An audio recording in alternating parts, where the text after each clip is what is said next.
Europe 1, 7h51, Patrick Cohen. L'Allemagne sera donc aux urnes dimanche prochain, on en a parlé avec Vincent Hervouet, mais dans 2 semaines, le 1er octobre, la Catalogne va organiser un référendum sur son indépendance. Axel de Tarlet, après le Brexit, on parle du Catalexit. Oui, la victoire du oui déclencherait un séisme en Europe. Imaginons, nous aurions un nouveau pays à nos frontières, donc la Catalogne, capitale Barcelone. Alors d'ailleurs, pour l'anecdote, le FC Barcelone a déjà annoncé qu'il se verrait bien jouer dans la Ligue française de football en tant que club étranger, comme Monaco. Donc, sur le plan économique, la Catalogne serait le 12e pays le plus riche de l'Union européenne, devant le Portugal ou la Finlande. Un pays riche par habitant entre la France et l'Italie, une croissance de près de 4%. C'est d'ailleurs ce dynamisme économique qui motive ce désir d'indépendance.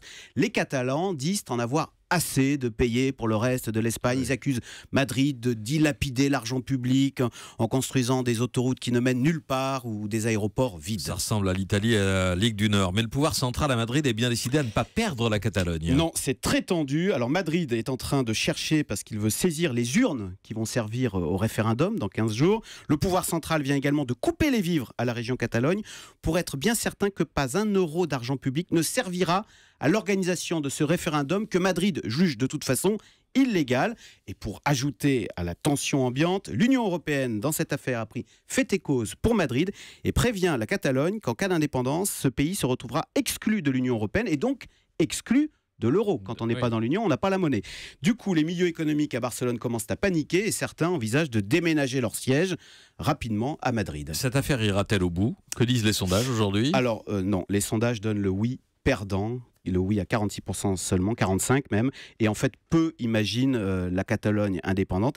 Mais cette affaire, néanmoins, est doublement navrante. D'abord, sur la forme, pourquoi ne pas laisser la Catalogne organiser son référendum? Les Écossais l'ont fait, ça n'a pas posé de problème, après tout, les peuples sont libres.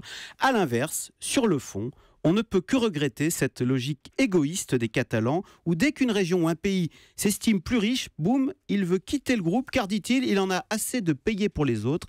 Eh bien écoutez, avec ce genre de logique, l'Europe n'a pas fini de se diviser. Axel de Tarlet, Vincent?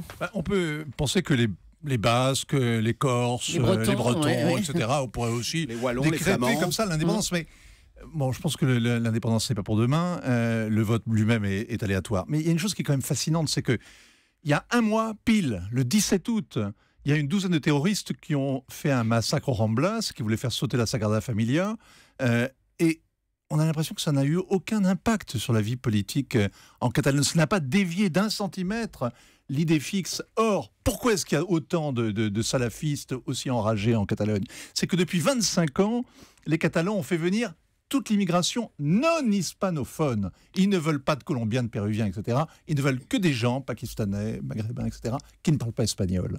Vincent Hervouet. Europe 1.